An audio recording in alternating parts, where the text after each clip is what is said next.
Olá pessoal do sexto ano da Rede Municipal de Ensino de Picos, tudo bem com vocês? Aqui quem fala é o professor Rubens Leal da disciplina de Geografia. Gostaria de convidá-los a assistir a nossa aula de número 22, sob o título Tempo e Clima, que você poderá acompanhar no seu livro didático a partir da página de número 136. Vamos nessa então? Então pessoal, a primeira coisa que nós temos que fazer é conceituar e diferenciar tempo e clima. As pessoas erroneamente confundem tempo com clima. É muito comum você ouvir por aí: hoje o clima está frio, hoje o clima está quente. Esses relatos eles estão incorretos. Vamos diferenciar então? Tempo são as condições atmosféricas de um determinado lugar num dado momento. O tempo, portanto, ele muda. Tempo quente, tempo frio, tempo nublado, tempo ensolarado, tempo bom, tempo ruim. Hoje o tempo está quente. Amanhã o tempo pode amanhecer frio. Hoje o tempo está ensolarado. Amanhã o tempo pode amanhecer nublado. Tempo varia. Repito, tempo são as condições atmosféricas de um determinado lugar num dado momento. Ou seja, é muito comum, por exemplo, amanhecer o dia com um tempo frio e em poucas horas o sol sair e o tempo esquentar. Então o que mudou, o que variou foi o tempo. O tempo varia. Tempo frio, tempo quente, tempo nublado, tempo ensolarado. Já o clima é a sucessão habitual dos tipos de tempo de um lugar. Ou seja, o clima, ele geralmente não muda. O clima é o mesmo. O clima de Picos, por exemplo, é o clima tropical semiárido, que geralmente é quente e seco. Dificilmente algum dia é diferente disso. Na maior parte dos dias do ano, o nosso clima é o tropical semiárido, quente e seco. Ou seja, o clima ele não muda. A variação de clima pode até mudar, mas demora milhares de anos. Eu vou dar um exemplo. A última mudança climática que houve no planeta foi há cerca de 100 mil anos atrás, na última era glacial, quando o planeta congelou parcialmente. Então perceba que clima ele praticamente não muda. E se mudar é numa escala de tempo de milhares de anos. Já o tempo muda em questão de minutos. Estou cansado, por exemplo, de ver eventos esportivos como partidas de futebol, corridas de Fórmula 1, que começa com o tempo ensolarado, em pouco tempo fica tudo nublado e chove. Depois abre o tempo, volta o sol de novo. Então o tempo varia. É por isso, pessoal, que os jornais noticiam a previsão do tempo. Não sei se vocês já acompanharam os jornais noturnos. Eles dizem basicamente assim: vamos à previsão do tempo amanhã para todo o país. Região Nordeste, tempo quente com pancadas de chuva à noite. Ou seja, o que há é previsão do tempo. Porque o tempo amanhã pode ser chuvoso, pode ser ensolarado. Você nunca vai ver no jornal: vamos à previsão do clima amanhã. Clima não tem o que prever. Na região amazônica, o clima é equatorial úmido. No sertão nordestino, o clima é tropical semiárido. Sempre foi, é e sempre será. Não existe previsão do clima. O clima é o mesmo. O que muda é o tempo. Então, tempo é uma coisa e clima é outra. A partir de agora, não errem mais. Quando estiver quente, o dia estiver quente, hoje o tempo está quente. Quando o dia amanhecer chuvoso, hoje o tempo está chuvoso. Ah, professor, mas meu pai diz assim: hoje o clima está chuvoso. Corrijam.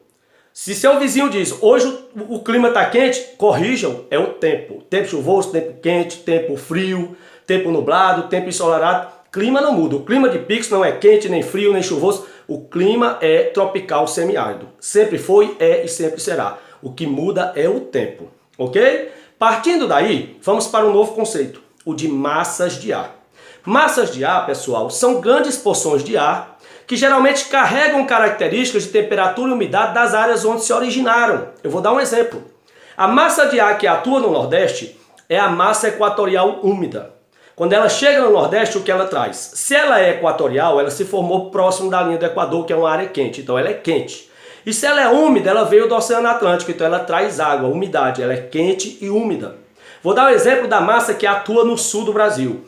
É a massa polar atlântica. Se ela é uma massa polar, ela vem do Polo Sul, então ela é fria. E se ela é atlântica, ela vem do Oceano Atlântico, então ela é úmida. A massa polar atlântica é fria e úmida. Estão vendo? O nome da massa já diz qual a sua característica. Massa equatorial atlântica, que atua no Nordeste. Equatorial quente, atlântica úmida, porque vem do Atlântico. Massa polar atlântica, que atua lá no sul. Se ela é polar, ela é fria. Se ela vem do Atlântico, ela é úmida, ela traz umidade, ela traz água do oceano.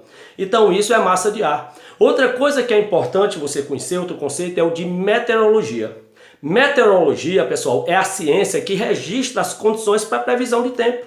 Só sabemos como será o tempo amanhã porque existe a meteorologia. Já dá para saber como vai ser o tempo do fim de semana. Então dá para você se planejar, por exemplo, se você vai à praia, se você quer ir a um interior. Porque se for um fim de semana chuvoso, você não vai à praia. E como é que eu sei? A meteorologia já lhe antecipa que sábado e domingo será tempo ensolarado, aí ótimo, da praia. Ou será tempo chuvoso, aí não dá condições de praia. A meteorologia é essa ciência. Outra coisa que é importante, o clima, pessoal, é muito importante para definir as condições de uma região. As pessoas, por exemplo, o clima tropical semiárido, ele é quente. Então aqui as vestimentas são mais despojadas. É bermuda, são camisetas, mas se você olhar para o sul, como lá o clima subtropical é frio, lá as pessoas andam mais agasalho, gorro, né? Lenço no pescoço. Então perceba que o clima define como as pessoas de uma região vivem. Mas não é só como as pessoas vivem. O clima define também as condições do solo da região, as condições das vegetações. Todo mundo sabe que as plantas, elas se adaptam algumas a lugares frios, outras a lugares quentes, e define também os animais. Nós sabemos que existem animais que se adaptam mais facilmente a climas frios, outros a quentes. Eu vou dar um exemplo. Pinguim. Vocês já imaginaram criar pinguim no Nordeste? Ele não suportaria uma semana, ele ia morrer, porque o pinguim se adapta a clima muito frio. Existem raças de cachorro que se cria aqui em Picos que tem que ficar no ar-condicionado, porque eles são geralmente de regiões de climas frios. Eu citaria aqui o husky siberiano, né? É uma raça de cachorro muito linda, mas que exige um cuidado, porque senão ele não suporta o nosso calor, porque ele é nativo da Sibéria, que é uma região fria lá da Ásia. Então perceba que o clima ele define isso. Ele define as condições das pessoas, o solo, o tipo de vegetação e até que tipo de animal se adapta a determinada região. Nós sabemos também que o clima, pessoal, ele é caracterizado pela temperatura, ele é caracterizado pela precipitação, pela quantidade de chuva, se chove muito na área ou não. E ele também é determinado pela pressão atmosférica. Eu não sei se vocês já perceberam. Em lugares mais altos é mais frio. Então essas cidades do Piauí, por exemplo, que são mais altas, como Marcolândia, Simões, Ipiranga, a cidade de Altos, lá perto de Teresina, são cidades mais frias. Isso é a pressão atmosférica. Quanto mais fria uma área, quanto mais alta uma área, mais fria ela é, né? E por fim, quais são os climas do Brasil, professor Rubens? O clima equatorial úmido é o clima da Amazônia. O clima tropical semiárido é o do sertão nordestino. O clima tropical de altitude é o da região de Brasília, do Planalto Central. O clima litorâneo cobre toda a costa litorânea do Brasil. E o clima subtropical é o único frio, abrange o sul do Brasil. No mundo, quais são os grandes climas? Tropicais, equatoriais, subtropicais, climas temperados, clima polar, o clima semiárido e tem até clima desértico, né? Ou seja, no mundo existem uma variedade de climas sem fim. Muitos deles ocorrem aqui no Brasil. Forte abraço, espero que tenham gostado e até a próxima.